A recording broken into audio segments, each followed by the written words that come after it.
Hello, this is Tony Trongone, Superintendent of Millville Public Schools. On July 20th, the district presented a general plan in reopening our schools for September. After receiving feedback asking for more detail, we are taking the next step in providing more detailed information in each area of the reopening of our schools. The first information video will be Dr. Pamela Moore, Assistant Superintendent for Curriculum Instruction, discussing the Millville instructional program as well as school schedules and the school schedule for a student day. So the first will be school schedules, the rotation of A and B days, and the second part will be the school day, how the student will learn throughout the day in person or remotely. There will be subsequent information videos led by our business administrator, Mr. Davidson, regarding food services, transportation, and facilities, and by our assistant superintendent for human resources, Mrs. Myers, on our response to COVID cases, medically compromised staff members, and screening. As we put forth each session, we expect feedback from our learning community, knowing that this is an ever-evolving process with the goal for keeping our children and staff safe. Thank you.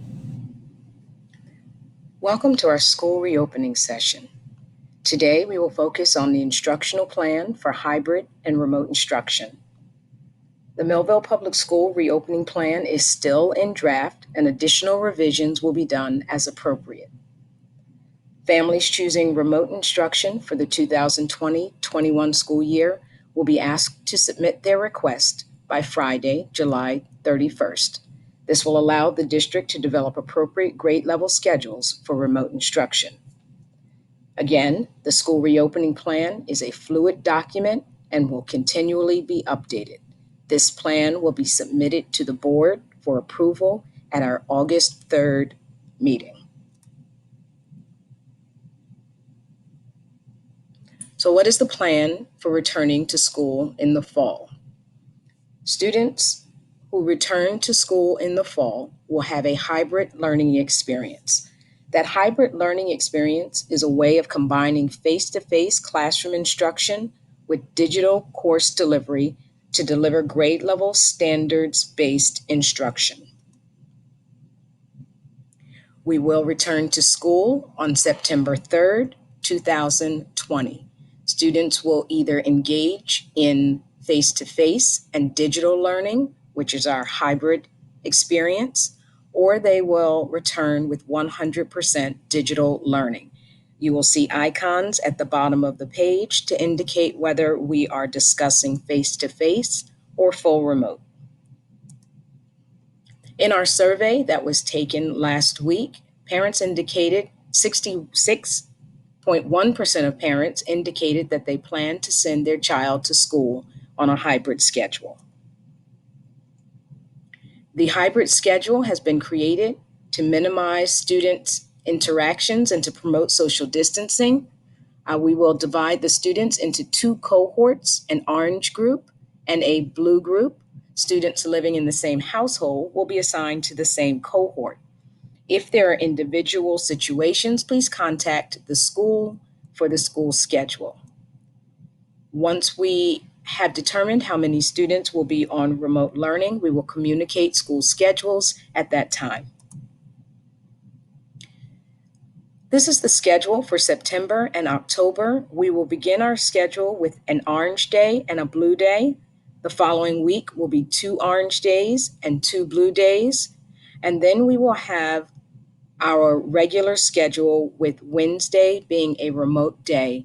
If you notice on the schedule, we are trying to keep the schedule as consistent as possible so families are able to plan for childcare. September 7th is a holiday. September 12th is a holiday. October 12th is a holiday. And October 9th is a professional development day, and schools will be closed on those days.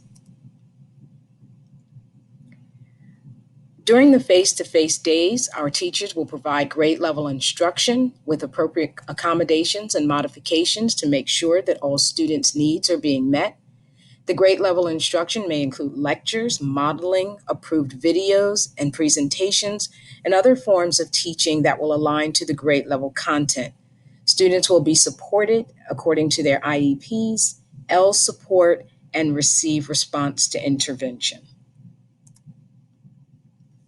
During our face-to-face experience, all students are expected to attend school in accordance to our state and local district requirements. Teachers will take attendance daily, and this attendance will be taken in person during our face-to-face experiences.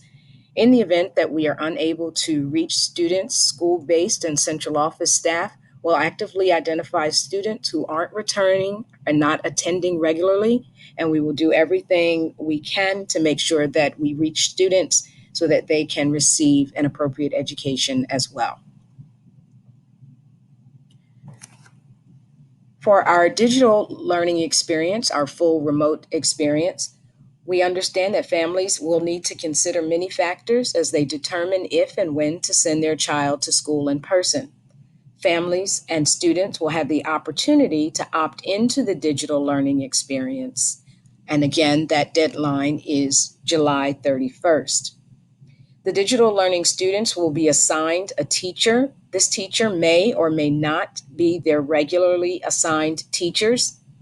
These students will engage in school-related programming through the digital experience. They may participate in virtual clubs, virtual assemblies. They will also have OTPT speech delivered during a virtual experience. You will notice on the schedule in front of you that they will have 4 days of online instruction, and Wednesday will be that remote day for all students.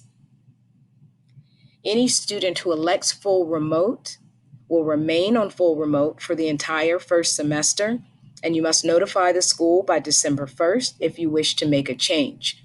However, if you choose face-to-face learning and you wish to switch to remote learning, you may do that at any time.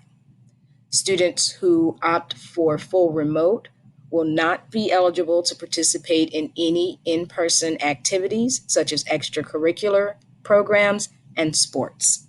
They may, however, participate virtually. The schedule for our digital learning days, Millville Public School staff will provide direct instruction, whether it be whole group, small group, or individual, with 1 day of remote learning on Wednesdays. Elementary students will have the opportunity to participate in choice activities as they did at the end of last school year. Our middle and high school schedule will be based on students' assigned schedule through their coursework, and they will also have 1 day of remote learning. It's important to note that if you choose digital learning, you will have access to all of your core content. However, there may be some electives that will not be available for students. However, all electives that are required for graduation will be available. The digital learning experience will also be eligible students who have IEPs, our Ls, and our students who may require some additional support through counseling and social and emotional learning opportunities. This is just a draft, a sample of what a schedule could look like for our elementary students. It's important to note that each schedule will have specific learning times, specific office hours, and specific times for small group and individual instruction. How will attendance be taken digitally? Students are expected to attend digitally. Teachers will take attendance in their daily meetings or through a student check-in. Again, if we are unable to reach students, we will use every resource we have to make sure we are able to identify those students and return them to the educational experience. As far as grading, students will be graded in the 2021 school year as per our official grading and promotion policy. As you may recall, this was temporarily suspended during our spring school closure. Our elementary schools and Lakeside will have 4 marking periods, which will account for 25% each, and that will make up their final grade. At our high school level, they will have 2 semesters, both worth 40%, with the final exam being 20%, and that will make up their final grade. Is there a difference between homeschooling and full remote? Yes. Students who are being homeschooled do not receive instruction by school district staff. They also follow the rules and procedures as set forth by the state of New Jersey for homeschooling. However, if you elect full remote, you will receive instruction by a Millville Public School educator. You will follow the district's academic calendar, and you will be assigned a schedule and all other expectations that are set forth by the district. A few remaining questions. We mentioned earlier that students who elect full remote will not be eligible for in-person activities. If your child has an IEP, how will digital learning support your child? Students with IEPs will be able to access and benefit from all instruction in the Digital Learning Academy. Students with IEPs will have opportunities to engage with their peers, special ed teachers, and related service providers as prescribed by their IEPs, and they will have access to the digital supports that align with their specific needs. As we move into the opening of the school year, it is important to note that all information will be housed in Infinite Campus. In our Infinite Campus parent portal, you will have an opportunity to see course information, grades, assignments, email teachers. You'll be able to see student attendance, and you'll be able to check on quarterly progress and students' report cards. If you have not set up your Infinite Campus account, please go to www.millville.org. You will see the information to select Infinite Campus. Please fill out a form, and it is not an instant process. Someone will have to process your form, so you will not have access immediately, but you will have access and receive notification when your access is complete. We thank you for spending this time with us, and we would just like to state that this plan will be presented to the Board of Education on August 3rd for approval. The school opening plan is a fluid document and will continually be updated as guidance emerges from both state and local health and education departments. We appreciate your feedback and support as we focus on both the social and emotional well-being of our students and providing a healthy and safe learning environment. Thank you.